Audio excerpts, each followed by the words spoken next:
salut tout le monde, j'espère que vous allez tous très bien. Aujourd'hui une nouvelle vidéo, donc dans cette vidéo on va faire le vibro. Donc je vais vous montrer un peu comment ça se passe et tout ça. Et voilà, donc en tout cas j'espère que cette vidéo vous plaira. Ceux qui ne sont pas abonnés, n'hésitez pas à vous abonner, ça ferait super plaisir. Et c'est parti pour la vidéo. Du coup on est parti, donc là je suis en train de faire le vibro. Donc avec un massé, un 690, donc avec un vibro 2,50 m, comme on peut le voir. Donc ça va plutôt bien, ça fait du bon travail. Donc on fait ça après les blés tout simplement. Donc on fait ce qu'on appelle un faux semis. Donc c'est-à-dire on va faire germer toutes les mauvaises herbes, toutes les chaumes de blé, les graines qui ont repris et toutes les mauvaises herbes. Donc c'est pour tout simplement les faire lever, les faire germer. Et tout simplement que le champ soit plus propre mécaniquement, c'est-à-dire au lieu d'utiliser des phytosanitaires, tout simplement faire des faux semis. Donc le but de cette étape, c'est tout simplement de désherber mécaniquement le champ, faire un champ plus propre au lieu d'utiliser des phytosanitaires. Ça s'appelle un faux semis, donc c'est-à-dire qu'en fait on va faire lever, germer ces mauvaises herbes et tous les champs de blé, comme vous pouvez le voir, il y en a quand même pas mal. On va faire tout ça germer, lever pour que le champ l'année prochaine soit plus propre tout simplement. C'est ce qu'on appelle un faux semis. Voilà. Donc ici l'année prochaine ce sera des légumes, donc des radis, des épinards, de la coriandre, des courgettes, des potirons, des potimarrons. Donc là c'était placé dans orge et en fait toutes les années on alterne. Donc là comme vous pouvez voir en face, tout ça c'est des légumes et l'année prochaine ce sera de l'orge. Donc au mois de mars on va semer l'orge. Et ici ce sera des légumes, donc c'est pour labourer au mois de mars, février-mars, on va ici labourer et commencer à préparer les terres pour justement faire ces légumes tout le long de l'année prochaine. Donc voilà, c'est pour ça qu'on fait une rotation orge, légumes, légumes, orge, tout simplement. Là on est toujours en train de faire le vibro, donc ça s'appelle un vibro et non un déchaumeur. De une, les dents ils sont plus fines, ils attaquent moins la terre, c'est plus fin et ça rentre plus net. Je vais vous montrer de toute façon tout à l'heure. Et donc en fait on va faire 4 fois le vibro sur les chaumes jusqu'à novembre. Donc ça veut dire là c'est la 3e fois, c'est le 3e passage. Et on va encore en faire du coup un après celui-ci. On en a fait un après les moissons, donc à peu près le 30 août, un le 10 septembre et le 20 septembre, à peu près aujourd'hui. Et on en fera tout simplement plus tard. D'ici allez, un petit mois, 2 semaines, 3 semaines, pour tout simplement en fait encore faire relever les dernières mauvaises herbes qu'il peut avoir. Là c'est la 3e fois, donc on voit déjà que les mauvaises herbes sont moindres comparé à la première fois. Et de toute façon je vous ferai peut-être une vidéo sur la 4e fois du vibro. Donc là je vais vous montrer le vibro après de l'extérieur et je vais vous montrer comment ça fonctionne tout simplement.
donc là je vais vous montrer ça, tout simplement le travail que ça fait et l'outil. Donc déjà voilà l'outil, donc c'est un vibro donc 2,50 m, donc c'est un vibro donc 24 dents, donc 6 x 4, 4 rangées de 6 dents tout simplement. Donc là j'en ai pété une tout à l'heure, mais bon rien de grave, ça se remplace. Du coup voilà, on est sur un Massey 690 en 2 roues, donc c'est bien ça vu que ça braque bien court, donc c'est plutôt pas mal. Et il y en a largement assez pour un vibro. Donc je vais vous montrer un peu le travail que ça fait. Vous voyez que c'est pas non plus super profond, on travaille à les 5-6 cm. Donc voilà, c'est juste par exemple, vous voyez ça, la mauvaise herbe, et ben voilà, elle est tout simplement enlevée. C'est ce qu'on appelle un faux semis, donc on va faire germer et enlever toutes ces mauvaises herbes.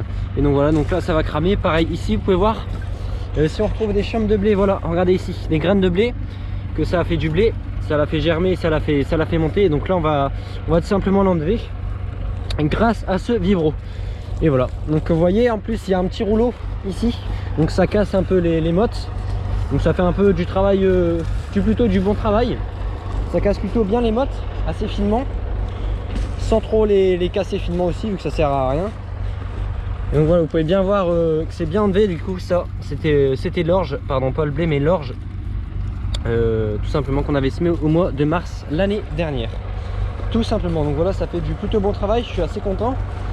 Et donc cet outil il marche vraiment bien. Donc voilà, on le tracte par un 75 chevaux, donc c'est un 690 d'année 1980-90.